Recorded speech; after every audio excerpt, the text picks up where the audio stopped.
NBC 15 News at 11 starts now.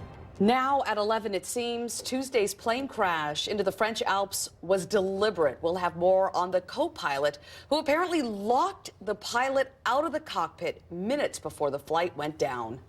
Plus, tragedy returns to Oklahoma as tornadoes rip through the state during evening rush hour. And we're just hours away from tip-off. The Badgers taking on North Carolina tonight in the Sweet 16.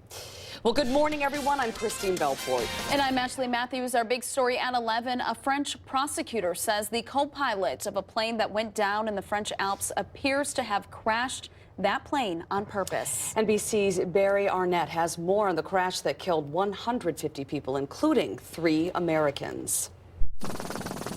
A chilling turn of events today as investigators now say the Germanwings plane crash that killed 150 people on Tuesday appears to have been intentional. A French prosecutor said the plane's co-pilot was alone at the controls when the plane began its fatal descent and the captain was locked out of the cockpit. He knocked to be asked to be let into the cockpit, and there was no response from the co-pilot.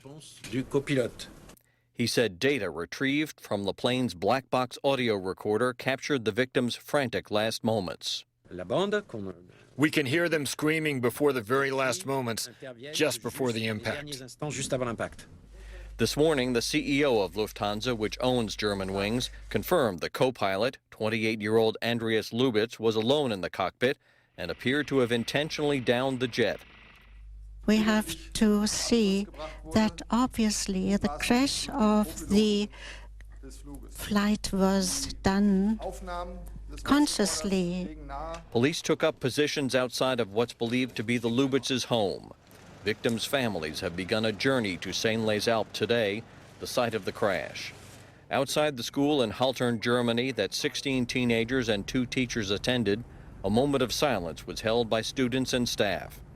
Germany's parliament also remembered the crash victims. Barry Arendt, NBC News.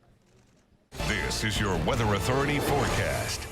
Cloudy and cool temperatures out there this morning. We are only into the 30s as we approach the noontime hour and likely not going to climb a whole lot more from there. Live look at Sky Tracker HD showing plenty of cloud cover locally, but the back edge of the cloud cover is just off to the south and west, so we should break into some sunshine as we head through the day. As for temperatures, only a few degrees above freezing. 35 degrees in Madison, it's 37 in Janesville, 36 in Lone Rock, and 33 in Baraboo. Winds are still brisk out of the north and west at 10 to 15 miles an hour. That northwesterly direction, well, indicating that we did have a cold front work through, and that's why we will likely have a hard time even getting to 40 degrees this afternoon. By 4 o'clock, right around 39 with a mix of sun and clouds. A cold night ahead, and there's even more cold weather as we head into the weekend. All those details coming up in just a few minutes. Guys? Brian, thank you. In Oklahoma, at least 1 person is dead and several others are injured after a line of tornado-spewing storms moved through the area last night. NBC's Gabe Gutierrez is near Tulsa with more.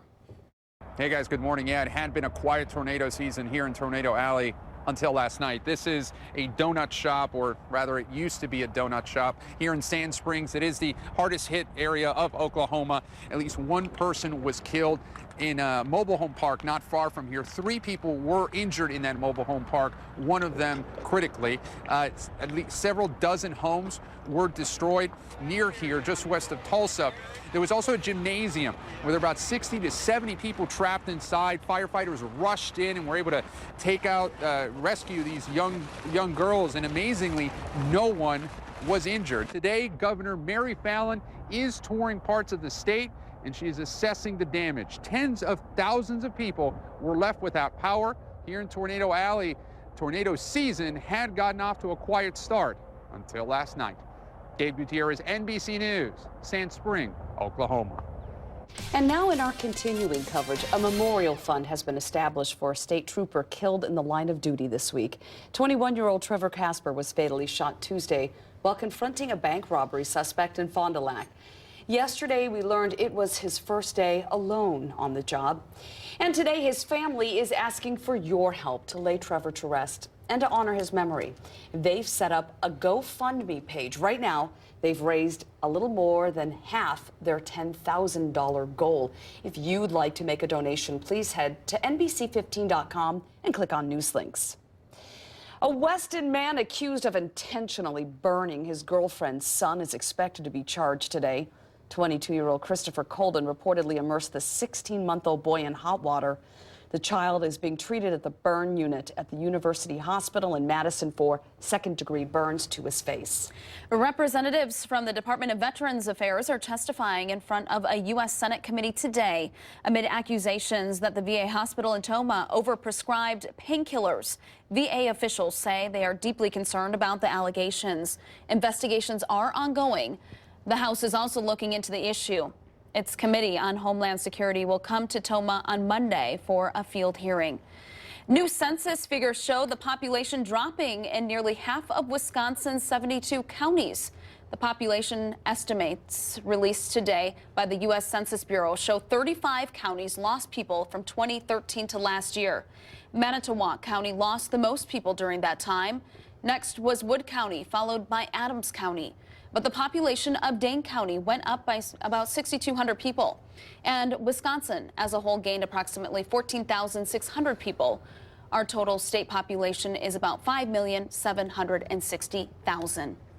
Tip-off is only hours away for the Badgers as they take on North Carolina for a spot in the Elite Eight. Our Hobie Artigue joins us to share the story of three players whose friendship carries them from one bench to the other.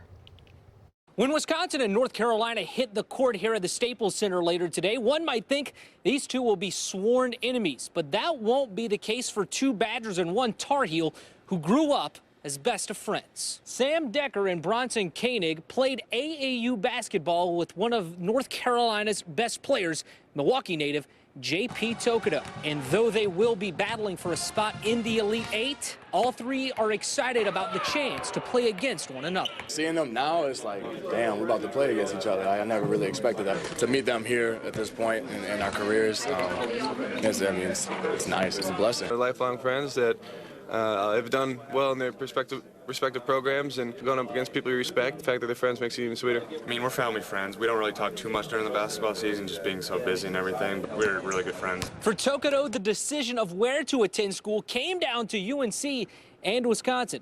That was also the case for current Badger point guard Bronson Koenig. With the Badgers in Los Angeles, Hobie Artigue, NBC 15 Sports.